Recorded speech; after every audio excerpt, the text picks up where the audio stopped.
আপন, মা বাবার করো যতন, মা বাবা অতি আপন, মা বাবার করো যতন। তিন কথারি সাথী পায়া ভুইলা যাইও না, তিন কথারি সাথী পায়া ভুইলা যাইও না। আল্লাহ নবীজির দয়া তারা পাবে না, হায়রে আল্লাহ নবীজির দয়া তারা পাবে না।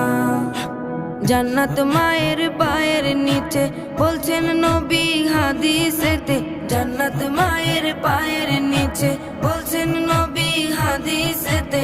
দয়াল নবীর কথা